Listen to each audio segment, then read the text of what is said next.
疆域辽阔的永仙大陆上，自古有着仙武同修的传统。在这里，凡人也可以修炼成仙，也可以翱翔云端，但能够有此机缘者却少之又少。能够修仙的人可以乘风御气，享有无尽寿命；而无法修仙的人则卑微如蝼蚁，待百年命中时，便是一抔黄土。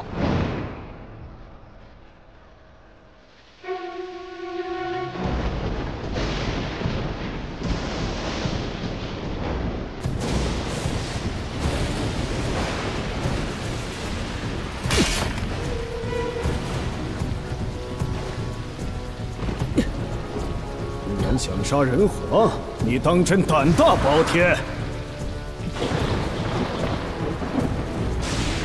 可惜，你虽已修成上仙，却绝非我等对手。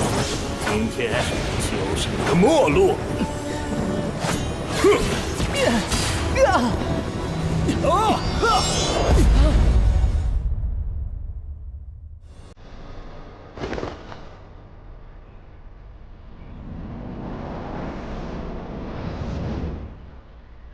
我居然还活着！这……哎呦，世子，王爷回来了，请您过去问话。世子，王爷，父王，我本是含着金汤勺出生的镇域王世子。哎呀，是个男孩，是小世子。 然而就在那一次，祸事来临，拖出去斩了！外公苏儒因直言敢谏而触怒当朝皇帝，被满门抄斩。替我转告王爷，把玉儿的武姓改为苏姓，将她当做义子收养。只有这样，镇域王府才能逃过一劫。娘，王妃，娘，王妃，娘。然而。 人皇并未就此放过镇域王府。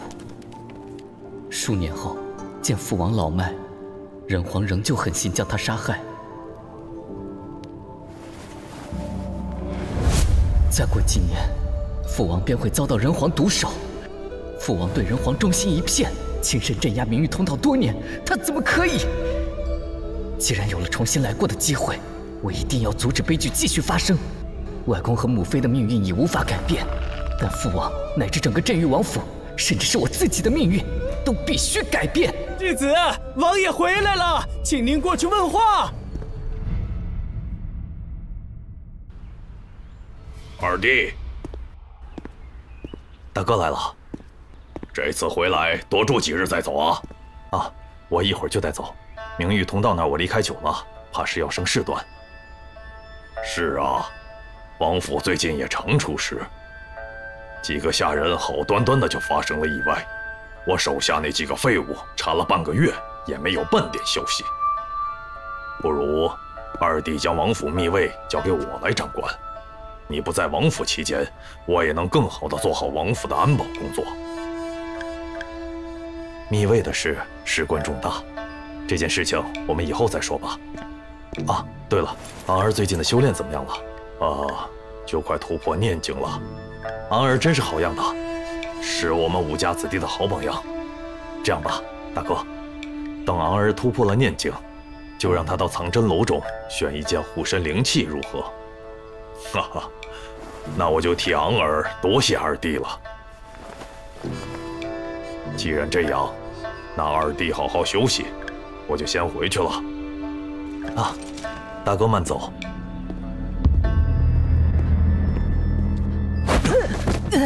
你个小兔崽子，走路不睁眼呐！急着投胎啊！以后给我小心点！哼！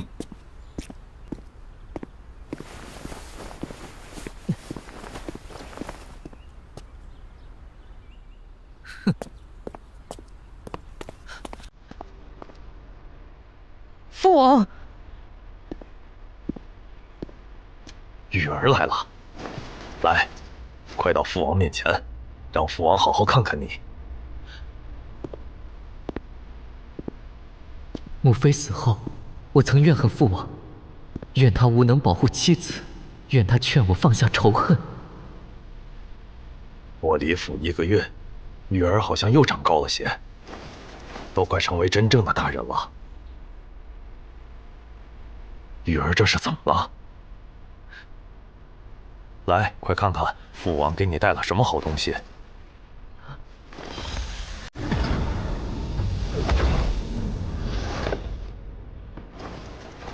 这是，打开看看。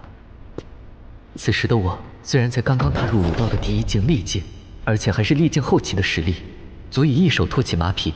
这墨盒虽小，却能让我都感觉到一股莫名的压力，定不简单。啊！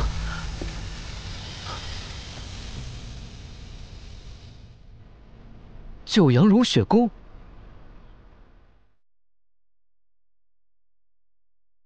不用如此惊讶，以前我怕你实力强大，会去皇宫复仇，所以一直不愿传授你这个功法。但是如今我年纪越来越大，也许没有几年好活了。可你不一样，你还年轻。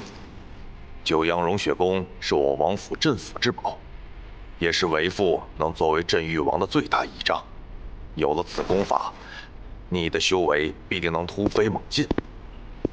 将来有一天，若为父忽然故去，你也能有点自保之力。父王，您正值春秋鼎盛，肯定能长生不老，怎么长生不老？傻孩子，长生不老那是仙人才有的手段。你父王我戎马一生，哪怕在世人眼中修为惊天，终究不过是一介凡人而已。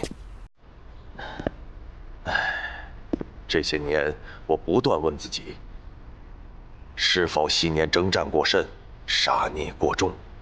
每次入梦时，总能回到当年的北韩战场，耳畔尽是刀兵厮杀之声。我想，我的时日恐怕不多了。父王，木盒里还有另外一物，是我在冥域深处寻得的2枚九幽冥岩果。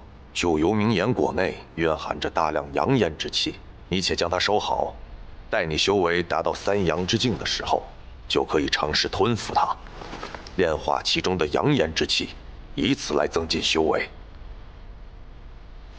但切记，在九阳融血功未至，修为达到3阳之前，万万不可服用。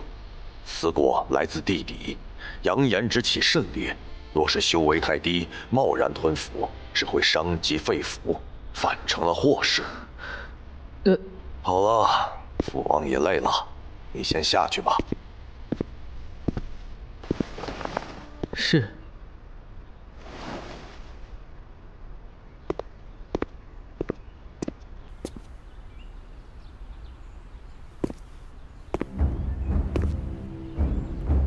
既然有重新来过的机会，我一定要阻止悲剧继续发生。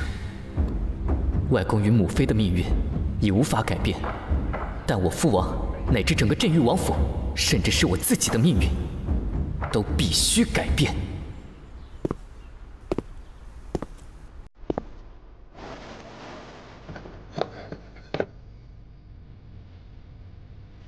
九阳融血功是镇域王府的秘传功法，也是大永王朝中最强大、最著名的几本武道功法之一。此功法共有9个境界，传闻修炼到最顶层的九阳境界，真气便会隐于体表，颜色不显。一旦出手，就会真气爆裂，可瞬间摧毁一座小山，蒸发一条大河。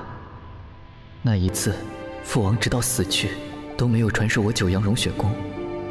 后来，王府没落，我离开朝圣京前，才在密室中发现这本功法，但那时一切都太迟了。九阳融血功虽然能令我抵达武道巅峰，但还是不够。我现在只有5年左右的时间，想要改变命运，必须选择更强大的功法。曾经，我远走他乡，意外加入了仙门心玄宗，得到心玄宗的至高功法，一跃修炼至上仙之境。那个至高功法就是道心玄境。道心玄境是仙道的修炼功法，比九阳融血功要深奥玄奇得多。开始修炼。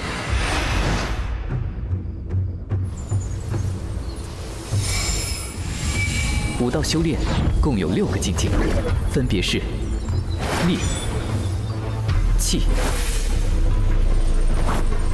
命、道、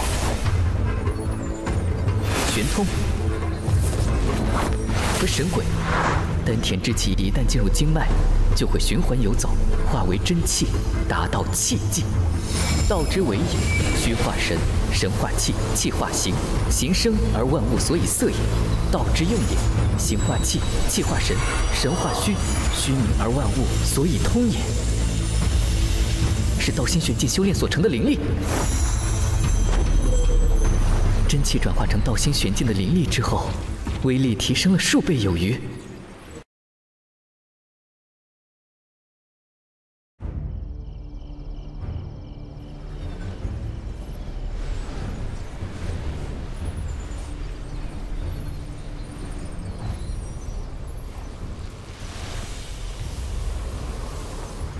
照这速度修炼下去，何时才能突破力境巅峰，达到气境门槛？更不要说后面的念境和道境了。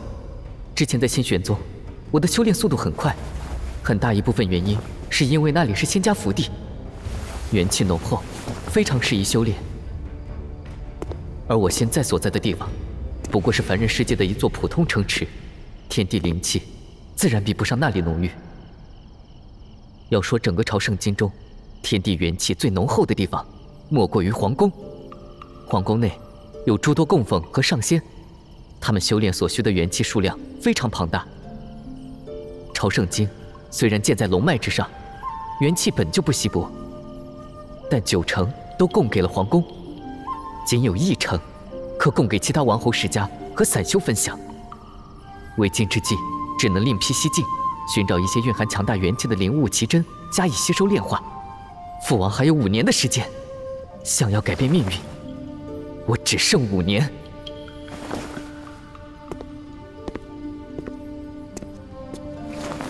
父王说过，这2枚9幽明焰果来自冥域深处，里面蕴含着强大的炎阳之气。若我修炼9阳融血功至3阳之境，才可吞服。但我现在并没有修炼9阳融血功，贸然服用，后果难料。我还不能冒这个险。一定还有别的方法。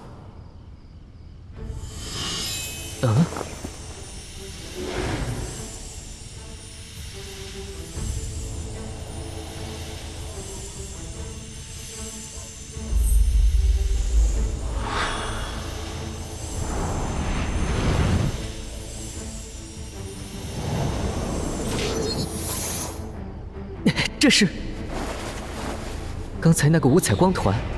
好像是在我被那群上仙围攻致死时，出现的一道奇光，好似在指引我方向一般。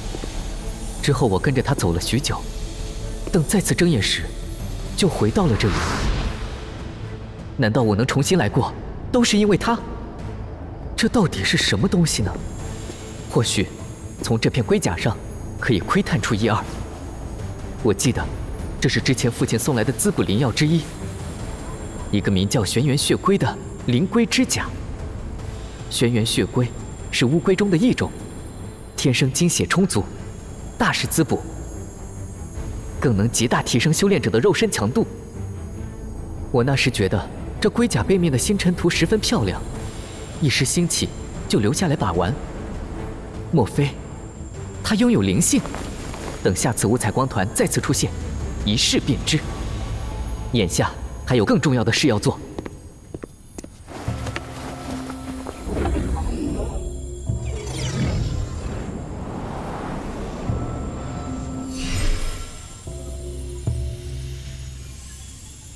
啊！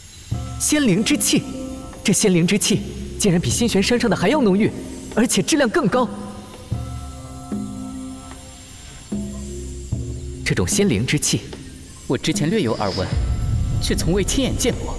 若能一直在其中修炼，那我的修炼速度将会突飞猛进。不过，那五彩极光到底是什么东西？仅仅只是照了一下，就能让一片灵龟残甲发生这样的突变。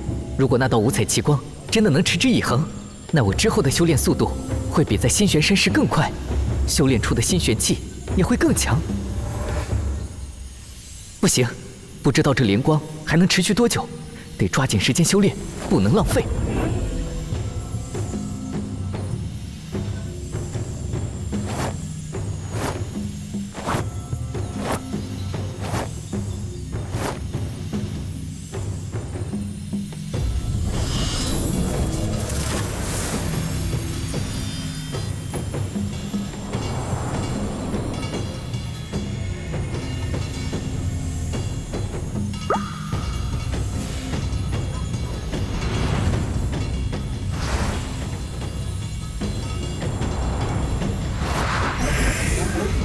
终于突破了，真乃天助我也！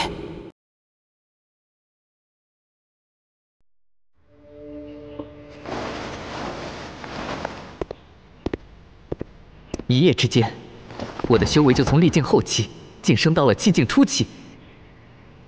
若是说出去，恐怕没人会信吧？来人，给我备马！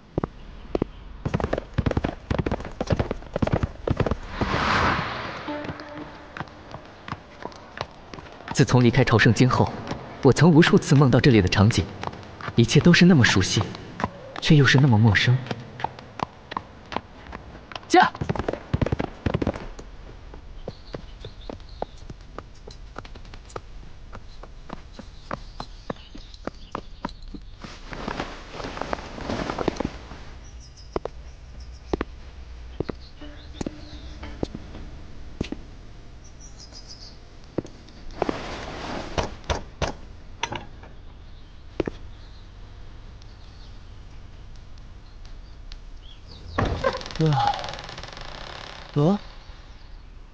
施主，你找谁啊？我来贵寺，请一盏长明灯。这朝圣京周围有那么多名寺，居然会有人来我们这么偏僻的寺庙请灯？哦，施主，快请进。小僧马上去请高僧过来，亲自为客人添灯。好，施主稍等片刻。这样的寺庙能兴盛起来也就怪了，难怪如此冷清。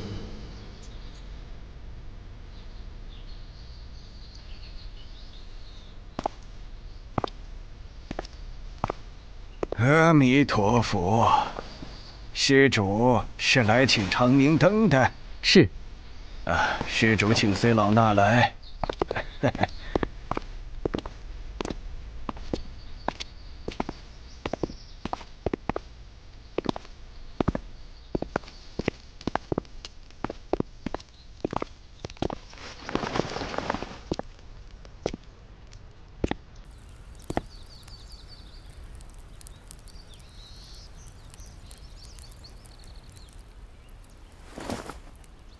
麻烦了。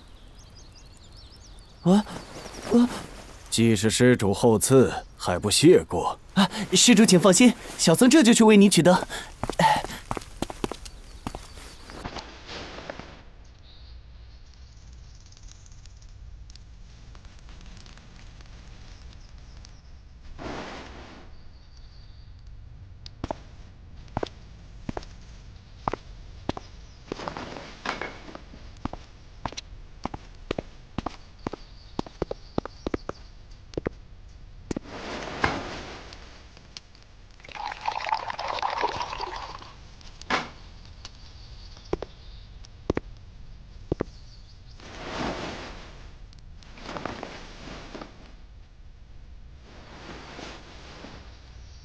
敢问施主，这是为何人请灯啊？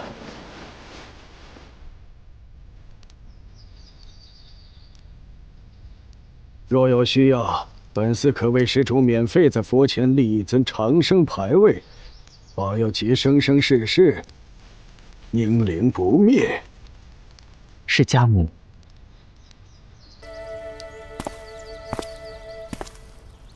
可愿告知姓名？不用姓名，留白即可。也好。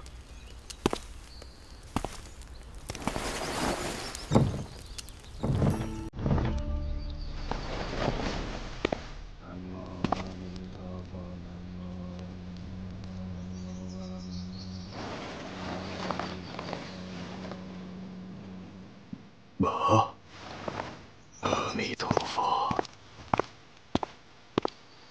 母妃，愿您在天有灵，保佑孩儿顺利修炼。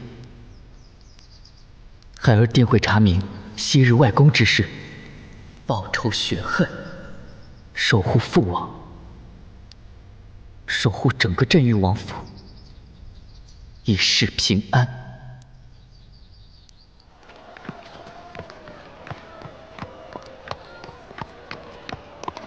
卖冰糖葫芦，不甜不要钱。好吃的驴打滚儿，走过路过不要错过。卖麻花喽！客官，里边请。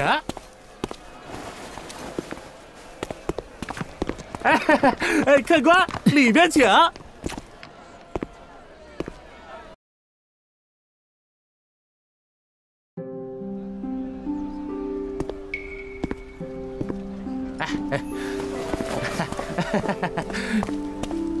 客官，给您上茶。吃点什么呢？都可以。好嘞。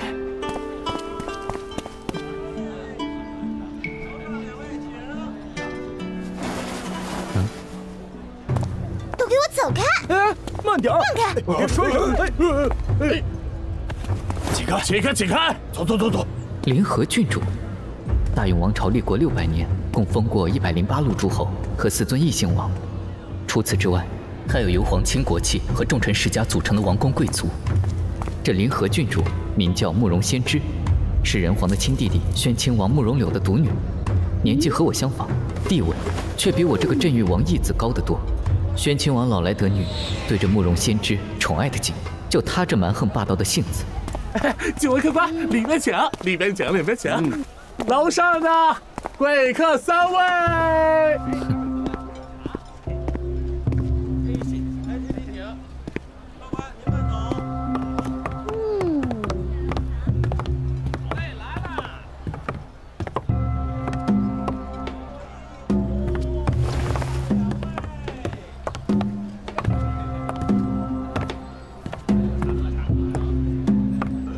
简明无礼，还不让开！郡主驾到，请人退避。让又如何？不让又如何？居然是一件灵器。这条红绳也不简单，似乎是一件十分罕见的灵器，而且有价无市。这件衣袍应当是一件主防御的灵器。宣亲王府果然财大气粗，居然给一个11、12岁的小姑娘佩戴这么多极品灵器护身，就不怕引起他人觊觎吗？去，给我好好教训一下！是。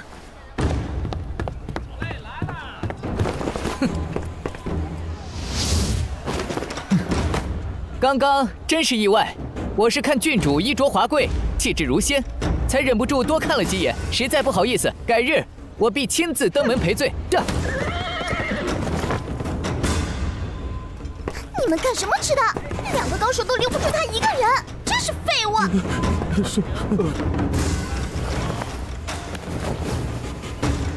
小子，下次再遇上，定让你好看。也许我可以尝试买点东西，来测试一下五彩极光的真正作用。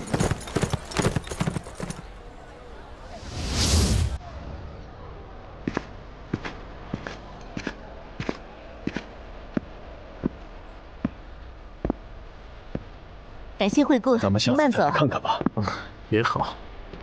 哎，这位公子，不知您想买什么东西呢？可需要小女推荐一二。你们这里有没有蕴含一丝灵气的器具或者宝物？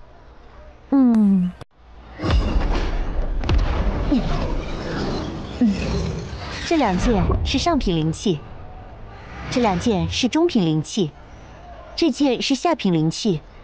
至于这件，这枯黑树根是我们意外所得，原本以为它是某样灵药的根茎，说不定能有些作用，就收了回来。哪知在它身上根本检测不出任何药性，若把它放在凡品中，着实有些辱没了它。虽然它里面的灵光十分暗淡，但好歹也是个灵器，所以，这件下品灵器和这个枯黑的树根，给我包起来吧。下品灵器玄灵笔是白银1000两，这枯黑树根，这树根目前价值不明，而且其中的灵光几乎磨灭，作用不大。如果公子执意要买，那便作价500两吧，如何？好。